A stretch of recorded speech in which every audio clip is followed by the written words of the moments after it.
오늘 우리 샬롬 공동체 식구들 함께 예수마을교회 청년들 또 중고등학생들 함께 1부, 2부에 같이 드리게 돼서 감사드리고, 또 우리 학생들, 청년들, 또 우리 교회가 젊은이들이 IT 선교를 위해서 도와주시는 것에 대해서 감사를 드립니다.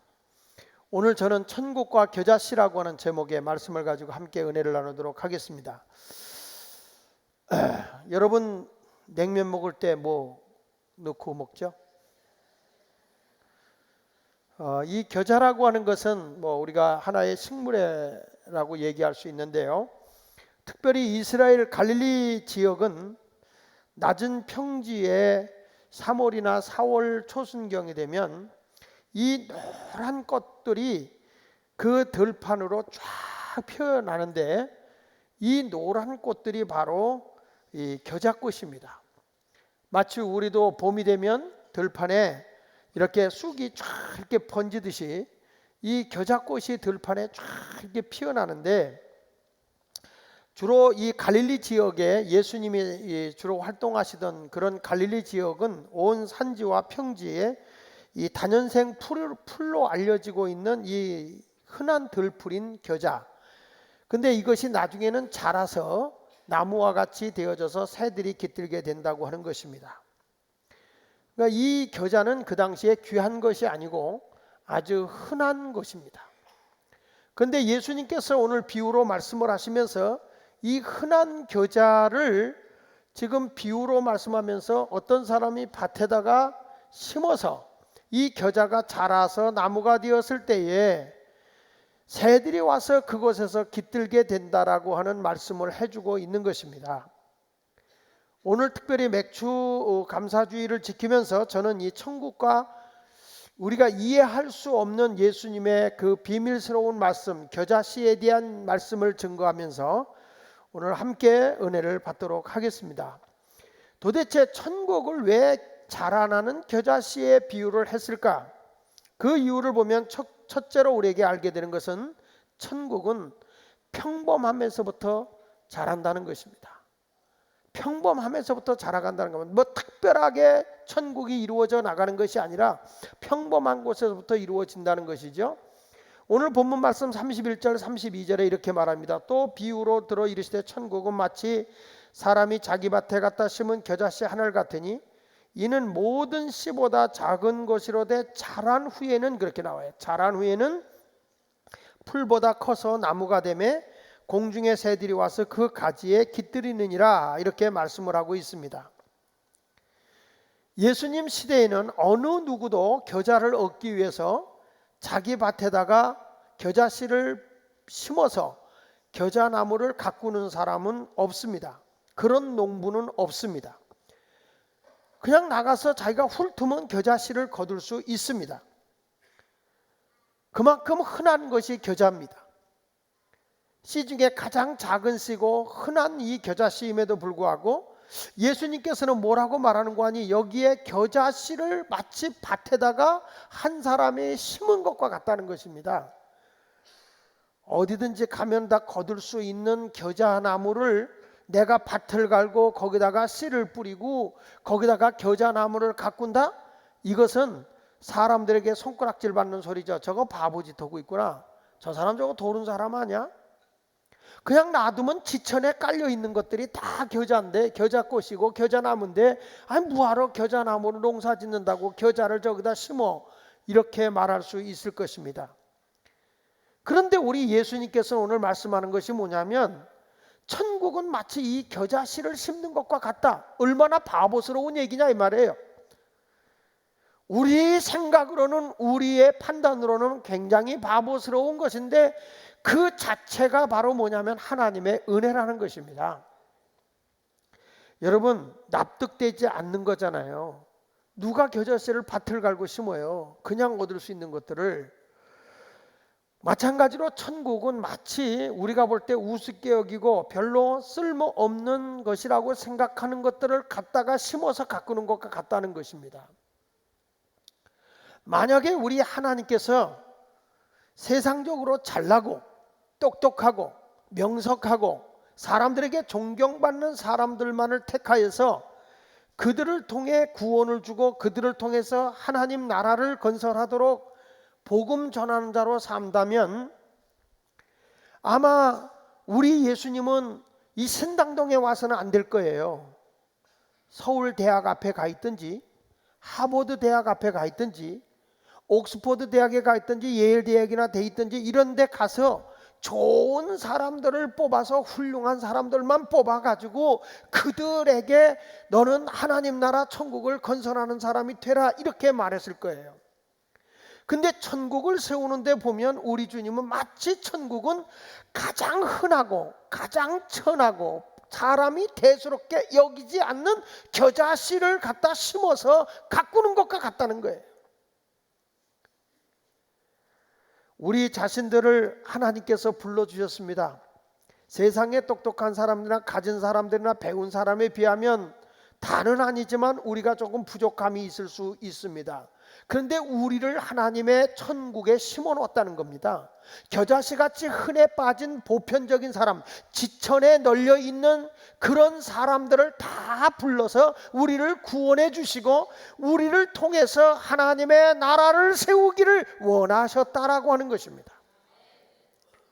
물론 이 안에는 공주병에 걸린 사람도 있겠지요.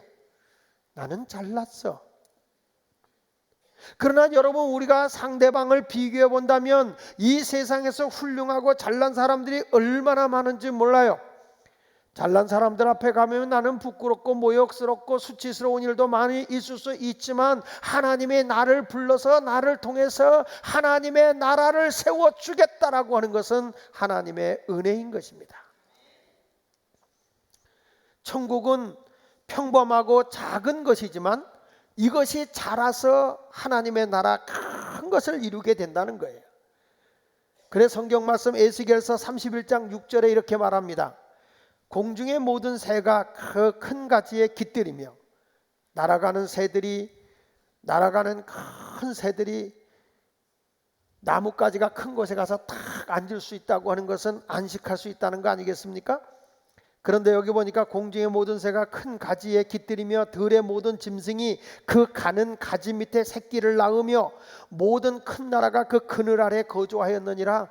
이 세상의 모든 새들도 짐승도 나무에 안식할 수 있는 것처럼 천국의 나무라고 하는 것도 어떤 것이 될 수 있느냐 우리에게 말씀해 주고 있는 것이 있습니다. 그것은 다른 것이 아니라 바로 보잘것없는 우리를 주님이 택하셔서 우리를 통해 하나님의 나라를 세우시고 하나님의 나라를 건설하려고 세웠다는 겁니다. 우리를 통해서 고통당하는 자, 어려움 당하는 자들이 와서 안식할 수 있고 쉴 수 있고 그리고 그곳에 가서 평안을 받을 수 있고 위로를 받을 수 있는 곳, 그것이 어디냐? 하나님의 나라 백성들이 거하는 교회입니다.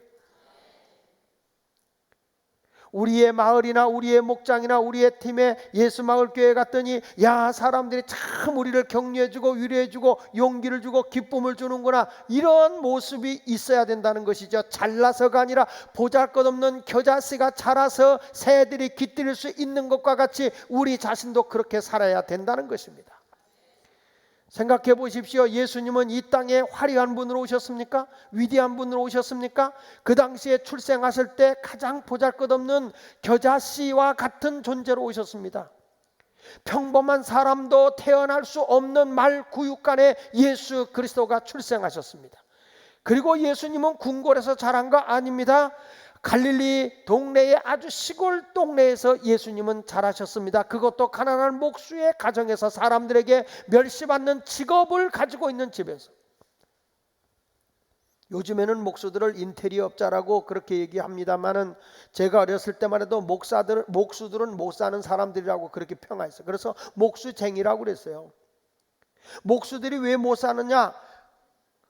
그 이유를 이렇게 얘기했어요. 목수들은 자꾸 대패지면서 깎아낸다는 거예요. 깎아낸다. 그러니까 자꾸 얇아지게 하는 사람들이기 때문에 못 산다. 그렇게까지 비하를 했어요. 근데 우리 예수님 당시에도 목수가 그렇게 인정받는 시대가 아니었습니다. 예수님은 천한 가정에서, 그리고 예수님이 사역을 하는데도 화려하고 영광스러운 사람을 중심으로 움직여 나간 것이 아닙니다. 예수 그리스도는 가난한 자, 병든 자, 소외당한 자, 멸시당한 자, 이들의 친구였습니다. 그러나 여러분, 이 겨자씨가 심겨져서 새들이 깃들인 것처럼 예수 그리스도 안에 왔을 때에 그 예수 그리스도 안에서 병든 자가 치유함을 받았습니다. 슬픔을 가지고 있던 사람이 위로와 기쁨을 얻었습니다. 병든 자가 나음을 얻었습니다. 예수 그리스도는 모든 심령들이 와서 안식할 수 있는 나무가 되어 주셨습니다. 세상에 잘났다는 사람들, 바리새인이나 사두개파나 서두기관들이 그렇게 예수를 조롱하고 조소하고 멸시하고 전대했음에도 불구하고 예수 그리스도는 겨자씨로서의 자라고 있었습니다. 천국이라고 하는 것은 바로 그와 같은 것입니다. 예수님은 사랑하는 제자들을 택할 때도 보니까 잘나고 위대하고 똑똑한 사람들이 아니었습니다. 당시에 예수님의 제자들을 보면 직업적으로 가난하고 서민에 속하고 사람들에게 별로 인정받지 못하는 어부들이었습니다. 죄인이라고 멸시하고 무시하고 있는 세리들이었습니다. 예수님은 그런 사람들에게 올인하셨습니다. 하나님 나라의 복음을 전파하셨습니다. 그리고 저들을 훈련했습니다.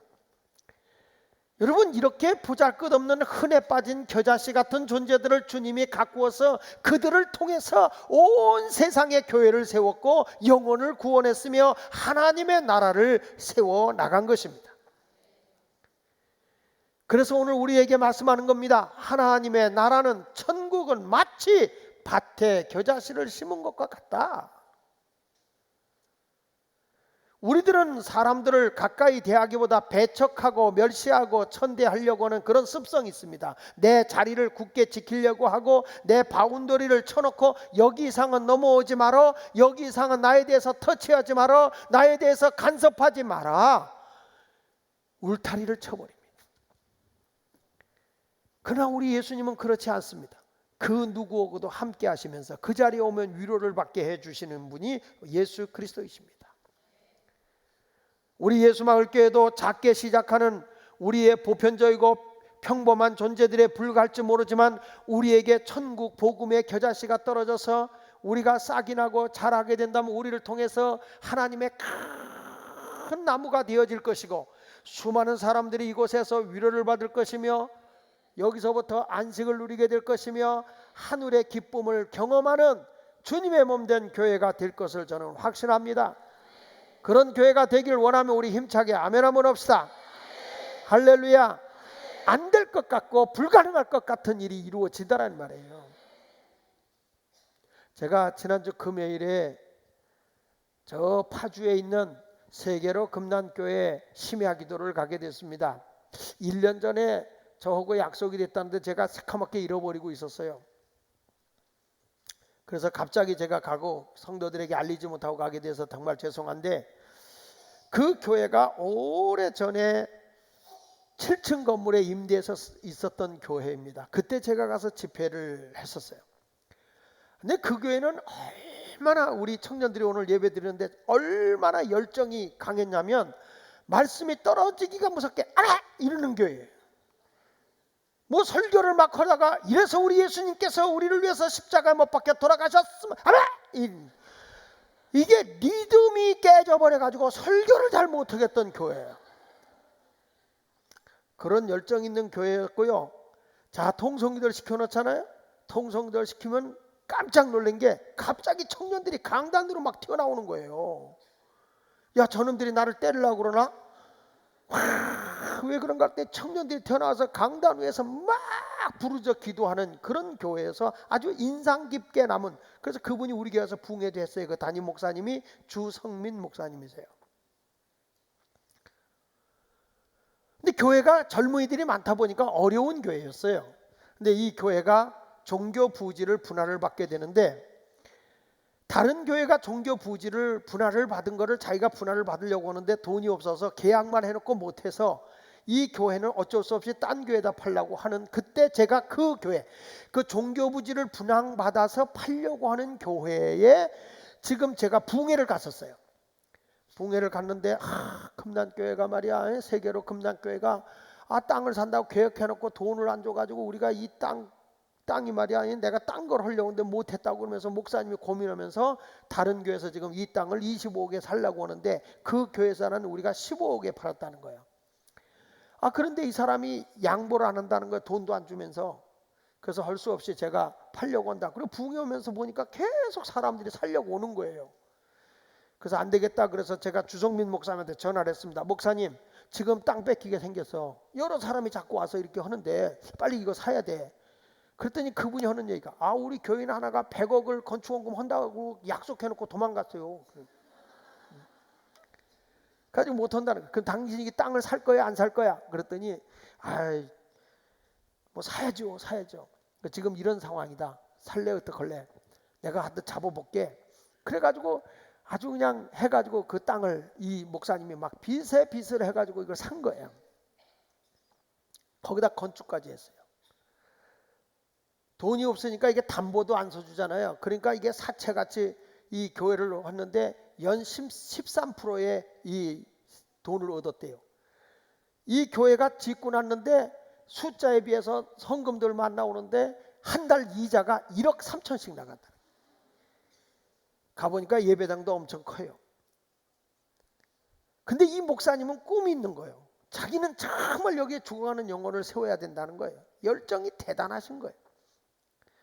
그래서 교회가 이자를 감당하지 못하게 되니까 경매로 넘어가기 직전에 있을 때 교회의 젊은 청년들을 다 모아놨어요. 목사님이 뭐라고 얘기냐면 난 이런 비전 있고 이런 꿈이 있어서 교회를 쳤다. 우리 젊은이들의 교회를 내가 세우려고 이렇게 몸부림을 쳤는데 우리 교회가 감당을 못한다. 그래서 이자를 상환하지 못하기 때문에 교회가 경매로 갈 수밖에 없지 않냐. 그랬더니 청년들이 울고불고 하면서 일어나더니 우리가 이자를 해결하겠습니다.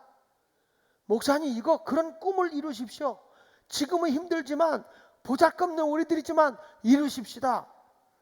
그리고 이 청년들이 월급을 털어서 하나님께 드리고 밤이면 저들이 와서 기도하면서 동국대학 각 대학 앞에 가서 차를 팔고 물건을 팔고 이런 걸 해가지고서 한 달에 1억 3천씩 이자를 갚아내갔대. 그거를 1년 동안을.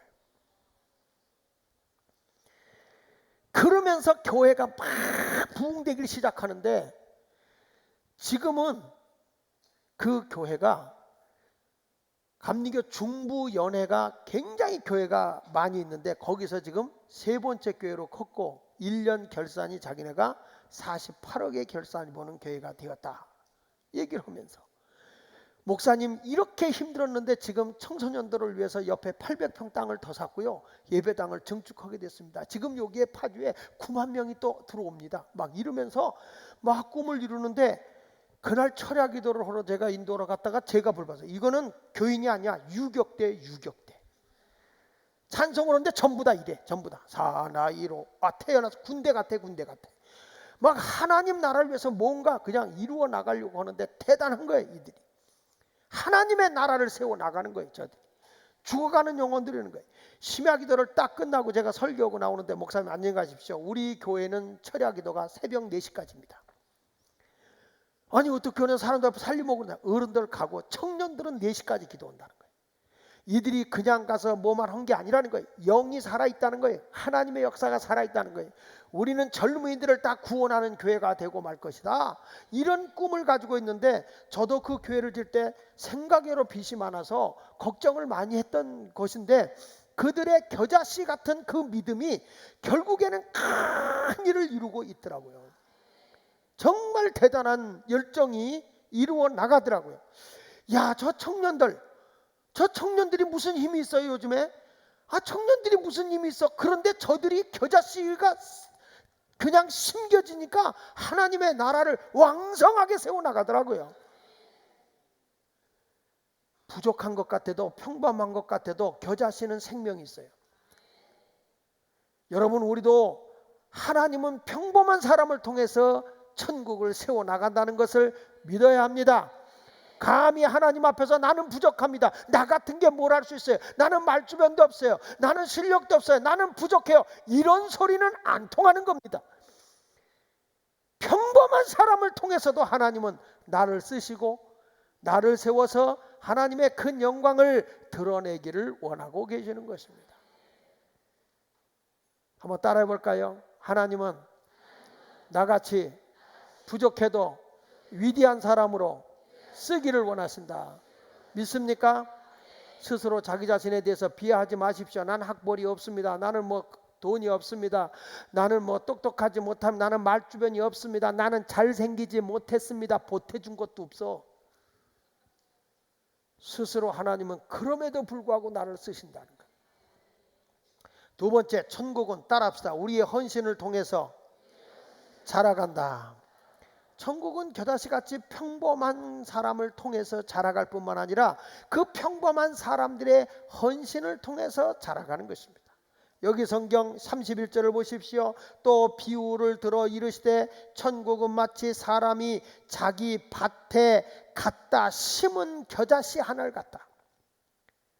겨자씨가 심어졌다고 하는 것은 뭐지요? 썩어졌다는 것입니다. 썩어졌다고 하는 말은 희생입니다. 헌신입니다. 예수님께서 공생애를 하는 동안에 엄청난 일들을 행하셨습니다. 상상할 수 없는 일을 행하셨습니다. 그래서 거기 32절에도 보니까 이는 모든 씨보다 작은 것이로되 이렇게 하잖아요. 이는 모든 씨보다도 작은 씨예요.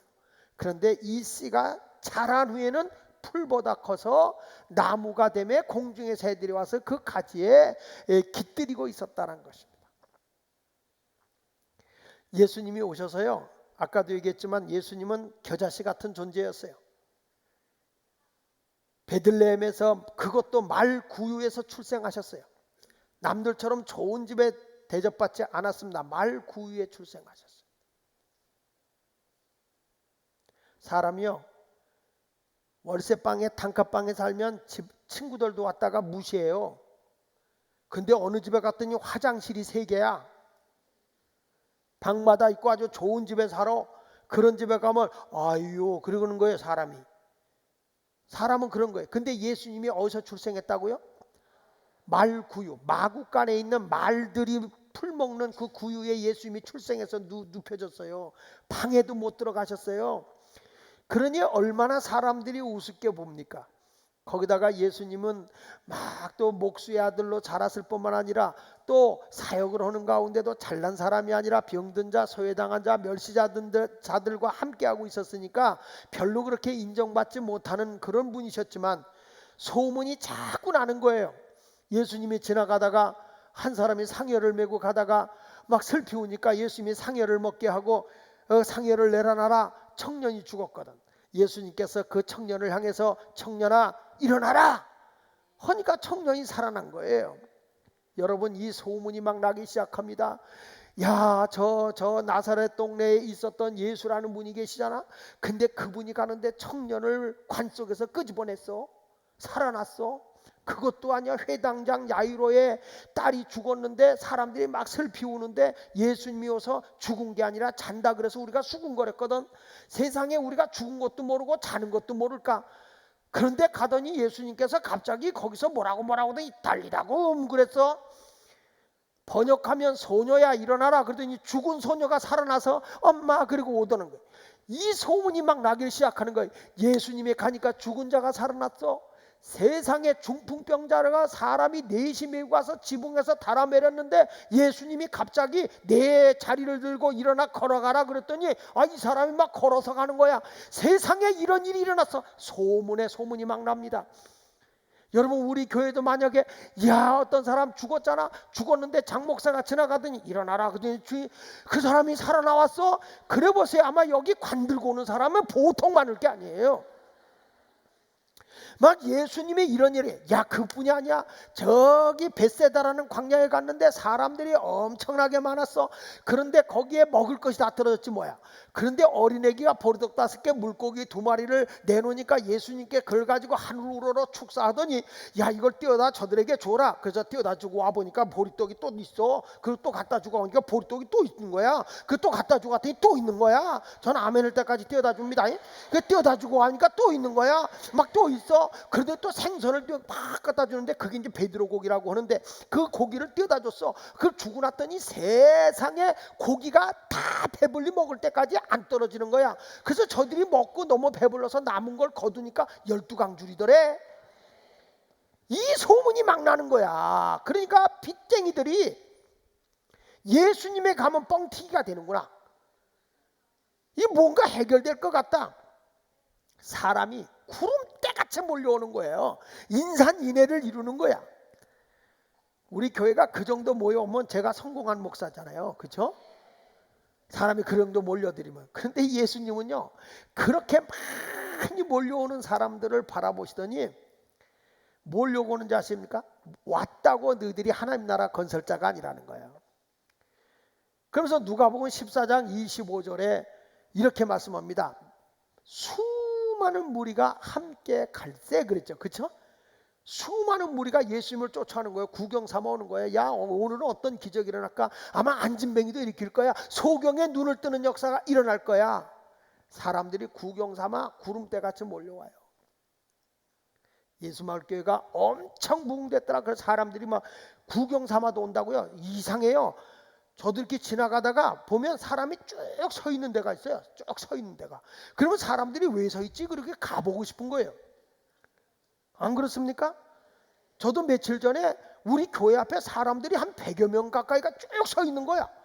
야, 이거 뭔 일이야? 무슨 일이지? 무슨 일이지? 그리고 봤더니 수요일마다 우리 교회에서 오시는 어르신들 돈을 주는데, 오시는 분들 돈을 주는데 거기서 관리실에서 돈을 주는데 관리실에 계신 분이 어디 가서 안 계시니까 그거 받으려고 서 있는 걸 내가 몰랐어. 그러니까 사람들이 쭉 서서 무슨 일이지? 무슨 일이지? 무슨 일일까? 사람이 모이면 자꾸 더 갑니다.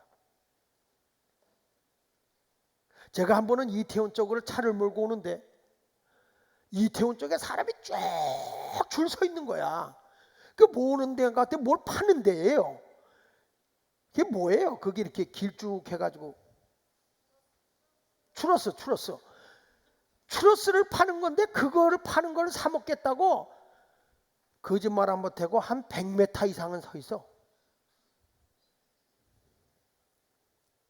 그런데 내 마음에 이런 생각이 드는 거예요. 나도 한번 가볼까?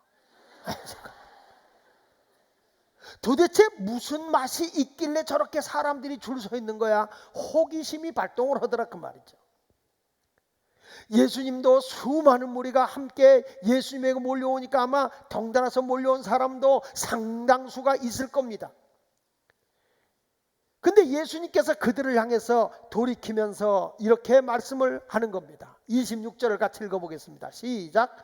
물은 내게 오는 자가 자기 부모와 처자와 형제와 자매와 더욱 자기 목숨까지 미워하지 아니하면 능히 내 제자가 되지 못하고, 이 말은 무슨 얘기냐면 내 부모 형제 내 목숨보다도 나를 우선적으로 먼저 사랑해야 내 제자라는 것입니다. 내 욕망을 위해서 내 욕심을 위해서 오는 것이 아니라 오직 예수 그리스도를 위해서 내 자신을 희생할 수 있어야, 헌신할 수 있어야 내 제자가 되고, 그 다음에 뭐라 하냐면 27절에 시작.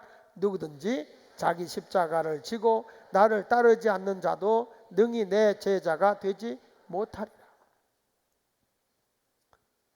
누구든지 자기 십자가. 이 당시에 십자가를 지는 사람은 죄가 있어서 십자가를 지고 간다. 그 말은 사형장으로 가고 있는 거예요. 죽음의 길을 걸어가고 있는 걸 말하는 겁니다.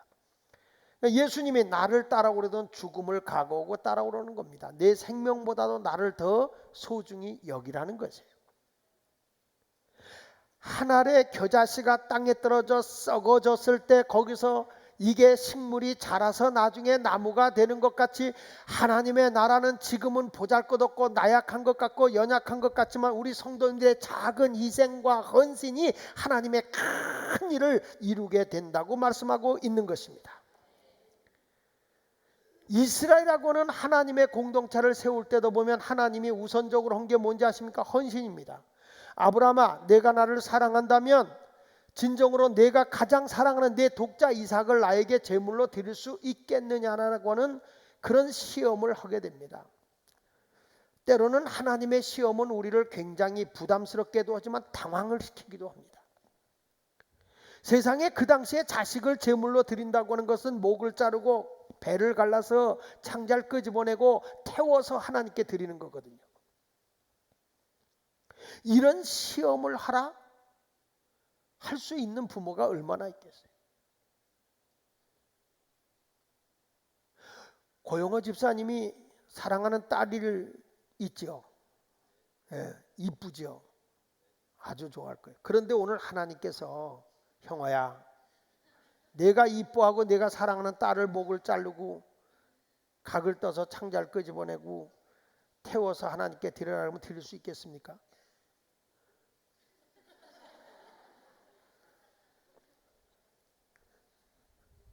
하나님 뭐 이런 하나님이 계세요? 그랬을 겁니다. 그래서 우리 하나님은요, 시험을 하도 아무런가 하나님은 내 헌신의 깊이를 보기를 원하거든요. 근데 얼마만큼 내가 하나님을 사랑하느냐 상상할 수 없는 일을 행하시니까 당황할 수밖에 없잖아요. 근데 성경은 이렇게 답을 해요. 고린도전서 10장 13절을 우리 같이 한번 읽어보면 이렇게 말씀합니다. 시작. 사람이 감당할 시험 밖에는 너희가 당한 것이 없나니 오직 하나님은 미쁘사 너희가 감당하지 못할 시험은 어떻게 한다고요? 허락하지 아니하시고 또한 시험 당할 즈음에 어떻게 한다고? 피할 길을 준다. 고영호 집사님이 그 시험을 감당하지 못할 것 같기 때문에 시험을 안 합니다. 하나님은. 그러니까 아브라함과 같은 복은 못 받아. 우리 하나님은요, 내가 감당치 못할 시험은 안 해요.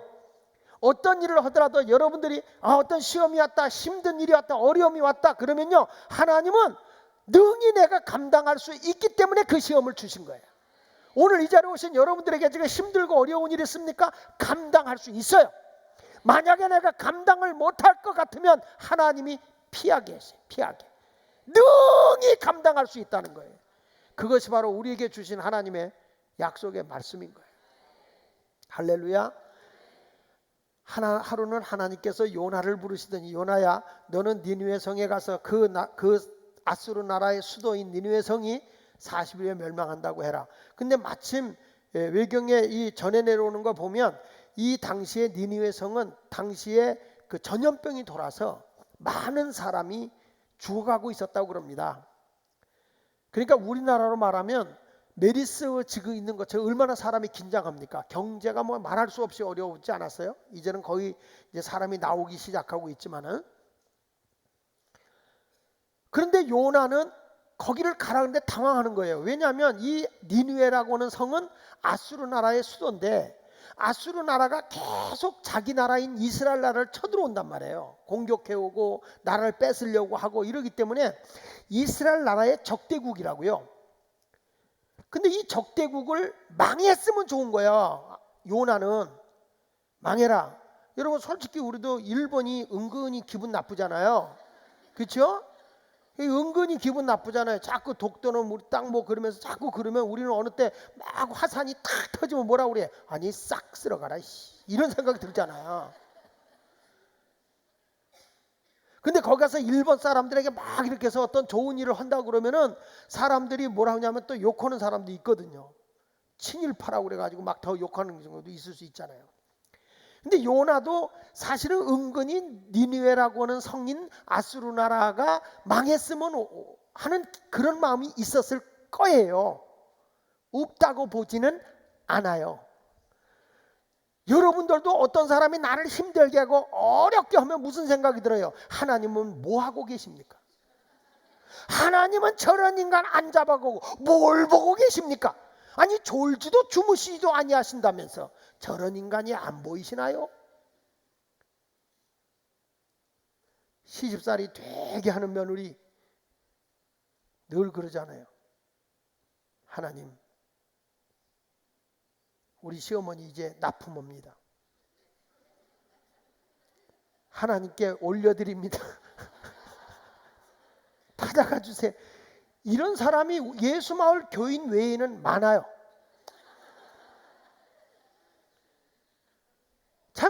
힘든 일이잖아요. 근데 요나에게 그런 시험이 왔을 때에 요나는 가기를 꺼려해서 니느웨로 가지 않고 도망을 갑니다. 다시스라는 곳으로 도망을 가는데 하나님의 내비게이션은 정확하게 추적을 해요. 우리가 자동차 타고 다니는 내비게이션은 바다는 안 나와. 근데 하나님의 내비게이션은 바다고 땅이고 지하고 공중이고 다 나와요. 그래가지고 우리 하나님께서 추적을 해가지고 풍랑을 일으켜서 요나를 하나님이 물고기 뱃속에 집어넣었다가 토해내게 하고 그리고 니느웨로 가서 회개를 시키게 됩니다. 40일에 멸망한다 회개하라 그랬더니 거기 있는 사람들이 말해 다 왕으로부터 시작해서 하여튼 짐승까지도 금식하면서 다 하나님 앞에 회개하는 겁니다. 요나는 싫었거든요. 요나서 1장 1절과 2절에 보면 이렇게 말하잖아요. 같이 한번 읽어볼게요. 시작. 여호와의 말씀이 아미떼의 아들 요나에게 임하니라. 이르시되 너는 일어나 저 큰 성읍 니느웨로 가서 그것을 향하여 외치라. 그 악독이 내 앞에서 상달되었음이니라 하시니라. 그 악독함 때문에 저들은 망하기를 바라는 거거든요. 근데 우리 하나님은 그러지 않아요. 저들을 구원할 기회를 주신다고요. 요나는 부담스러웠지만 하나님의 말씀에 순종하기 위해서 자기 생각을 내려놓고 자기를 희생해서 가서 복음을 전했을 때 그 민족을 구원해 낼 수 있는 것입니다.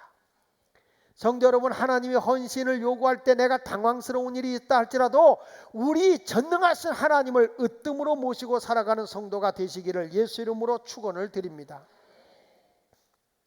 작은 헌신이 큰 하나님의 역사를 이룬다는 것이죠. 오늘은 맥추절입니다. 77절이라고도 하고 오순절이라고도 합니다. 이 맥추절은 구약에서는 하나님이 이스라엘 백성들에게 십계명을 준 날이고요.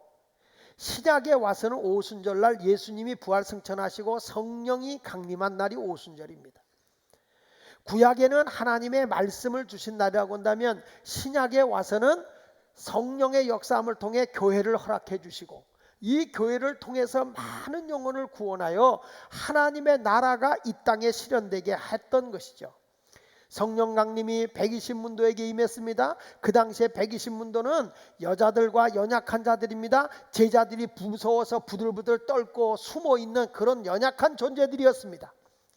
그런데 우리 하나님은 저들에게 성령을 주어서 복음을 전하게 하고 이것을 통해서 하나님의 나라가 크게 확장된 것입니다. 노만 빈센트 필 박사가 이런 얘기를 했습니다. 한 동네에서 이 이발을 하는 이발사 연합 회원들이 모여서 야, 우리가 이제 머리만 깎아주고 돈만 받지 말고 좀 어려운 사람 좀 돕자. 그래가지고 이발사들이 어떤 사람을 돕냐면 노숙인들의 머리를 깎아주게 됐어요. 근데 어느 날 이발사들이 노숙인을 머리를 깎아주다 보니까 한 젊은 사람이 노숙자 생활하고 있는 거예요. 그래서 그 사람이 너무 불쌍해서 자, 우리 젊은이를 좀 돕자. 그 돕기 위해서 저에게 이제 일할 자리를 주자. 그래놓고서 머리를 다 해주고 목욕도 시켜서 옷도 싹 입혀가지고 새로 사서 입혀놓고 그리고 보낸 거예요. 3일 뒤에 이 사람이 어떻게 됐나. 그리고 또 가보니까 직장도 알선해서 갔는데 딱 3일 뒤에 가보니까 그렇게 좋은 직장도 소개해줬고 머리도 깎아주고 양복도 싹 입혀줬는데 도로 노숙자야. 도로 노숙자야. 그때 로만 빈센트 필 박사가 한 얘기 가운데 뭐란 거니? 사람은 외모가 변한다고 변하는 것이 아니다. 사람의 변화는 내적인 변화가 일어날 때 모든 것의 변화가 일어나는 것이지 외적인 변화가 있다고 해서 변화가 일어나는 것은 아니라고 했습니다. 성도 여러분, 우리 자신들이 교회가 새로워져서 우리가 변화가 일어나는 것이 아닙니다. 진정한 변화는 내 자신의 변화입니다. 오늘 예수 그리스도의 복음이 내 속에 나타나서 내가 새로운 변화가 일어난다면 여러분을 통해서 하나님의 나라가 크게 이루어질 걸 저는 확실히 믿습니다. 우리나라에 1885년에 언더우드 목사님과 아펜젤라 목사님이 이 부활주일에 한국에 선교를 위해서 복음을 전하러 오셨습니다. 1885년 불과 만 130년 정도 됐지만은 지금에 와서 보면 여러분, 이분들에게 복음을 전한 이 언더우드나 아펜젤러 목사님 둘이 같이 들어왔는데, 이분들이 복음을 전했던 그것이 우리 아펜젤러는 감리교회이고 언더우드는 장로교회거든요. 이분들의 복음의 씨가 떨어서 지금은 한국 강산에 거의 1000만에 가까운 숫자가 그리스도인이 된 겁니다. 우리 감리교만 150만이라고 얘기를 하고 있는데, 지금 우리가 생각해 볼 때에 저 사람들이 와서 복음 전한다고 무슨 역사가 일어날 건가 이렇게 생각할지 모르지만, 그것이 나중에는 자라서 큰 열매를 맺게 될 걸 저는 확실히 믿습니다. 이번에 우리 샬롬 공동체 교회 청년들이 IT를 갈 겁니다. 이달 7월 말경에 IT를 가서 우리가 바자회를 하고 우리가 전 교인이 돕고 있는데, 저들이 선교사예요. 저들이 가서 아마 거기 가면 어린아이들하고 함께 놀면서 여러 가지 주일학교, 우리 한국에서도 프로그램도 할 것이고 또 돕는 일도 할 것입니다. 보잘것없고 연약한 일 같은데, 그 겨자씨의 복음의 씨가 떨어져서 저들이 그게 우리의 희생으로 썩어져서 열매로 나타나게 될 때는 큰 나무가 되어 저들에게 안식이 되고 위로가 되고 힘이 될 것을 믿습니다. 우리는 그런 하나님의 나라를 보고 가는 겁니다. 겨자씨 하나가, 여러분들이 우리 샬롬 공동체 젊은이들이 가서 바자회도 하고 막 뭔가 하려고 할 때 어른들이 가서 도와주고 여러분 가서 먹어주는 것도 일입니다. 오늘 끝나도 어저께 너무 여러분이 바자회에 안 왔다고 오늘도 한대요. 그냥 가면 사람이 아닙니다. 그거는 정말 있을 수 없는 일입니다. 여러분들이 가서 보다가 그냥 빙빙 돌고 오지 마시고 선교비 도와준다 생각하고 가서 그냥 필요 없어도 사세요. 안 사도 돼요. 그냥 주고 오면 돼요. 그래서 이건 있어요. 오늘 전두 붙여서 판대요. 오늘 또 거기에 뭐 다양한 걸 한다고 하는데, 여러분들이 우리가 조금씩이라도 도와서, 내가 못 가는 거 저들이 젊은이들이 그 오지에 가는데, 거기 아이들, IT에 있는 아이들은요 먹을 게 없어서 흙을 과자를 만들어 먹어요. 흙을. 이번에 가서 아마 풀빵도 고주고 다양한 일을 할 거라고 저는 생각을 하는데, 좋은 이런 열매가 한 알의 밀알이 땅에 떨어져 썩어짐으로써 많은 열매를 맺게 되는 것입니다. 여러분, 중국을 변화시켰던 선교사가 허드슨 테일러라고 하는 선교사입니다. 그 한 분이 들어가서 복음을 전했는데요, 그것이 중국의 복음의 열매가 그렇게 문화혁명을 일으켜서 모태똥이가 예수 믿는 사람 학살하고 죽인다고 그래도 지금 지하 초석 교회가요 얼마나 많은지, 중국의 기독교인이 1000만 명이 넘는다는 거예요. 이 겨자씨만한 복음의 씨가 떨어졌는데 이것이 큰 반향을 일으키는 겁니다. 윌리엄 캐리라고 하는 한 사람이 인도에 가서 복음을 전했는데, 그 인도의 변화가 가져오게 되는 것이고요. 리빙스턴이 아프리카에 가서 그 식인종들이 많은 그런 곳에 가서 복음을 전했습니다. 리빙스턴이 한 말 가운데 멋있는 말이 있습니다. 그게 뭔지 아십니까? 리빙스턴이 선교 보고를 미국에 와서 했을 때 많은 사람이 리빙스턴에게 편지를 보냈습니다. 나도 당신을 도와서, 리빙스턴 당신을 도와서 아프리카에 가서 선교를 돕고 싶습니다. 선교하는 길을 좀 가르쳐 주십시오. 선교하는 길을 안내해 주십시오 라고 얘기했습니다. 그때 리빙스턴이 이런 말을 했습니다. 길이 난 것을 가는 것은 선교가 아닙니다. 길이 나지 않은 것을 뚫고 나가야 된다는 거예요. 여러분, 우리 예수마을교회가 앞으로 하나님의 사역을 해나가는 데 있어서 이미 보편적으로 평균적으로 다 해나가고 있는 그 일을 한다면 그냥 보편적인 교회가 될 거예요. 그러나 여기서는 믿지 않는 사람도 얼마든지 올 수 있는 곳, 이곳에 와서 하나님의 영광을 드러내고 예수의 복음을 접할 수 있는 곳, 이런 모습이 되어야 되지 않겠습니까? 저는 어젯밤에 청평을 가게 됐어요. 청평을 가게 된 이유는 목사님 한 분이 추수감사교회라는 교회를 하고 계시는데 아주 특이한 교회였어요. 그분이 누구냐면 탤런트였던 이진우라는 분이 목사가 돼서 하는 교회였어요. 그 부인은 이은경이에요. 근데 이 교회를 가보니까 아래층은 카페예요. 카페고 막 사람들이 거기 자전거 도로 있는데 거기에 많은 사람이 오고 우층에는 예배를 드리고 있어요. 야, 이분이 그곳에서 뭐 허브도 키우고 막 이런 거 하면서 거기서 하는데 사람들이 그 밤늦은데도 그렇게 사람들이 많이 와요. 그분이 하는 말이 있어요. 자연스럽게 지나가던 사람들이 복음을 접할 수 있다는 거예요. 자기는 연예인이지만 하나님께서 나에게 복음을 전할 수 있는 길을 열어줘서 혹시라도 연예인이라고 하는 내 이름이 알려질까 봐 자기는 자기를 홍보하지 않고 오직 예수 그리스도만 전하고 있다는 거예요. 가서 먹어보니까 맛있대요.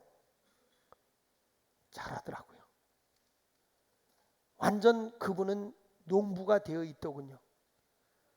모든 사람과 함께하는. 그래서 내가 물어봤어요. 나도 우리 교회를 정말 이런 문화 시스템과 함께 굴러가는 예배, 모든 사람이 함께 굴러가며 복음을 전할 수 있는 교회, 그런 교회를 지금 구상하고 있다.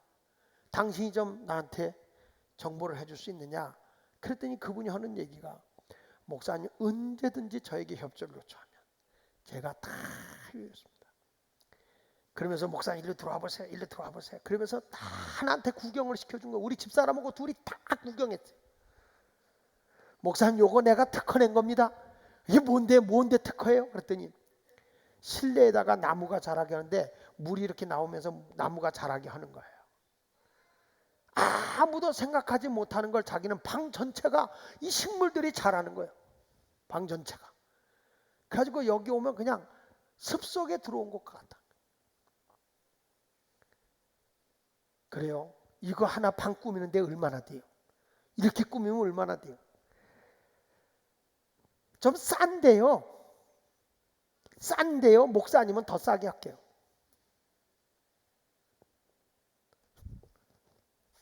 그 사람의 기준으로 싼 거라 값은 얘기 안 하겠습니다. 어떤 사람이든지 뭔가 새로운 것을 뚫고 나간다는 것은 쉽지 않은 일입니다. 저항이 많습니다. 그렇지만 여러분, 그것이 하나님의 나라를 세워가는 일이기 때문에 누군가가 미랄이 되어 썩어져야 합니다. 하나님의 미랄이 땅에 떨어져 죽으면 많은 열매를 맺는 것이 아니겠습니까? 그래서 히브리서 12장 1절에 이런 말씀을 하고 있는 것입니다. 히브리서 12장 1절에 보니까 다 같이 읽어봅시다. 시작. 이러므로 우리에게 구름같이 둘러싼 허다한 증인들이 있으니 모든 무거운 것과 얽매이기 쉬운 죄를 벗어버리고 인내로서 우리 앞에 당한 경주를 한다 그랬습니다. 우리 예수마을교회 오늘 예배에 참여하신 사랑하는 여러분 모두에게, 여러분은 하나님께서 겨자씨로 택하셨습니다. 이제 여러분은 자라야 합니다. 나의 작은 헌신을 통해서 자라서 수많은 영혼이 그곳에서 안식해야 됩니다. 쉼이 있는 교회를 만들어줘야 합니다. 우리 목장도, 우리 마을도, 우리의 팀도, 우리 예수마을교회도 작은 겨자씨가 자라서 모든 사람이 안식할 수 있는 그런 아름다운 하나님의 나라를 건설하는 교회가 되기를 예수 이름으로 축원합니다. 기도하겠습니다. 우리 다 같이 이 시간 한음성으로 기도하는 시간을 갖도록 하겠습니다. 다 같이 기도합니다.